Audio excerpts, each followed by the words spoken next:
May the words of my mouth and the meditation of our hearts be acceptable in your sight, O Lord, our strength and our Redeemer. Amen.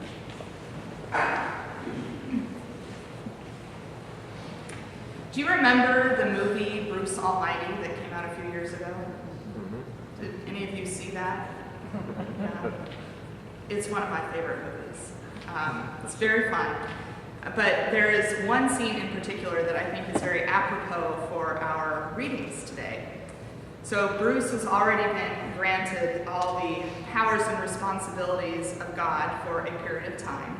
And he was beginning to get overwhelmed by all the prayers that people were saying. So too many prayers for him to process. So he thinks he's going to catalog them in filing cabinets. And 100 filing cabinets appear in his apartment, and so he can't get around, so he thinks, well, instead I'll do sticky notes. We'll put all the prayers on sticky notes. And so, boom, he's covered in sticky notes as well as his entire apartment, his dog, his girlfriend, so he decides that's not going to work.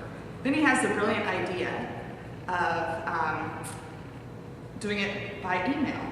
So on his computer pops up a new program called Yahweh, exclamation point. And the prayers start loading, and you can see the little wheel on the computer turning as the prayers are loading. And it takes a while. He ends up nodding off for a time. And then when he wakes up, he sees that his inbox is full. He has 1,527,503 prayers in his inbox. So he starts answering one prayer at a time, and then he gets a very bright idea. He does a reply to all emails, yes, and sends. And you can imagine what happens next. It's total chaos all over the world. If you think about every prayer you uttered, if God said yes to every single prayer, what it might be like. God's answer to our prayers can be tricky. This week's gospel lesson seems to explain it really well, though. Unlike many of our recent gospel readings that have been tricky or challenging, difficult to understand, today's reading is really very easy to understand. We are told right away at the beginning what Jesus is teaching about in this parable that he tells. The gospel writer says that Jesus told a parable to teach them about the need to pray always and to not lose heart. And then we get the parable itself. Basically, a widow is relentlessly harassing an unjust judge for justice. And while he could care less about justice or people or God, he gives her what she wants just so she will leave him alone. Then Jesus says that if an unjust judge does this, how much more would God, who loves us and cares about us, do this for us? Very straightforward, logical, easy to understand. So much so, in fact, that I started getting a little suspicious. Is that all there is to this parable? Is it really that simple? The parables of Jesus tend toward the more complex. And more often than not, Jesus' parables turn upside down anything that we've held to be a given. I was just looking at a different parable from the Gospel of Matthew about the workers in the vineyard. The workers who started late in the day and worked only 1 hour get paid the same wage as the workers who've been working all day long. That parable is a great example of how our expectations about what is owed to us gets turned upside down, and how the parable reveals the outrageous grace of God available to everyone in the same measure. That parable is really typical of the parables of Jesus. Jesus was masterful at teaching things that make us uncomfortable. When I was reading that parable about the workers in the vineyard, I found myself trying to figure out how to relieve my discomfort. And then I realized that my discomfort is the point. Parables are uncomfortable because they challenge our egos and show us a world where we aren't number one, but where God is. They challenge us to trust in God's loving care for us, rather than looking out for ourselves. Today's parable isn't that way. So I got curious. Why does this parable not make me uncomfortable?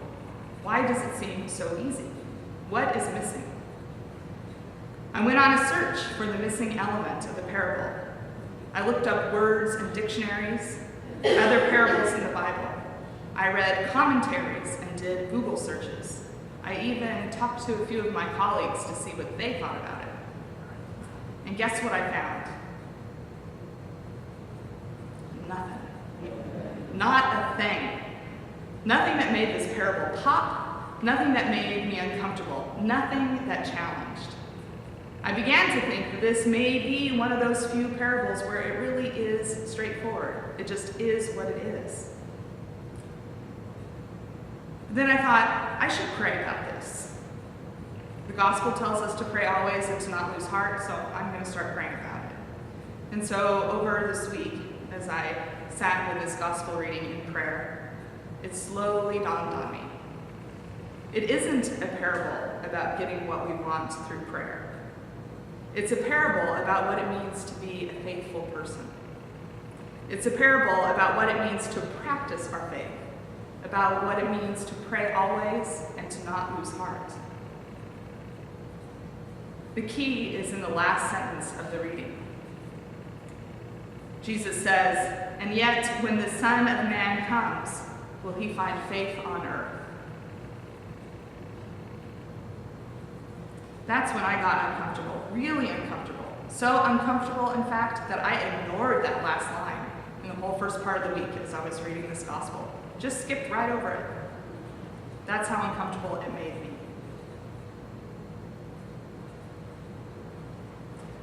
I wanted to say, yes, there are many faithful people praying all the time. God will find faith here, right? Well, I'm not sure. In Bruce Almighty, the prayers are wide and varied. Everything from, please give me that shiny new red bike, to please heal my loved one who is suffering, and everything in between. I firmly believe that prayer of any kind is wonderful. There are no bad prayers. Anything that puts us in relationship with God, even if it is something like, please let me win the lottery, is still prayer. It's still a way of relating to God and being in connection with God. And that is good. However, I do believe there is prayer of a different order, a prayer that Christ is calling us to. They are prayers that come from a place of attentiveness, seeing what is happening in the world around us, and letting that move us to prayer. It's a prayer of compassion, prayer of attentiveness, prayer of generosity. It isn't the prayer of the ego, which seeks what it wants for its own gratification. It's the prayer of Christ in us, the faithfulness of Christ in us, that seeks justice in the world.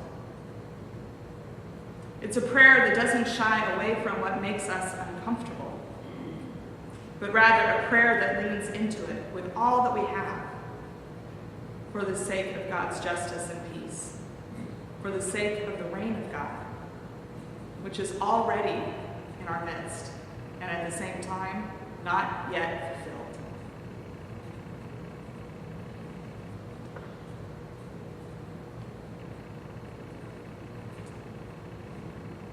We are members of Christ's body in the world. We follow the way of Jesus. That's a capital W, way of Jesus. The spiritual path that Jesus laid out for us by his own example and by his teaching. It's not easy. It's uncomfortable and challenging and a struggle. If you're doing it right, it's uncomfortable and challenging and a struggle. It's something we wrestle with, just like Jacob wrestling with the angel all night. Following the way of Jesus means setting aside our ego, setting aside the I in favor of the love of God for everyone. It means striving for justice. It means doing all that we can at all times to bring this love of God, which has been so generously poured into our hearts, into a world that does not know the love of God. I think this is what Jesus meant in the last line of that gospel. Will God find any faithful people on earth? I say yes, God will, when we allow the prayer of Christ to be prayed through us. With God's help, we have the power to do so. So do pray always, and do not lose heart, because God is always faithful to us when we do.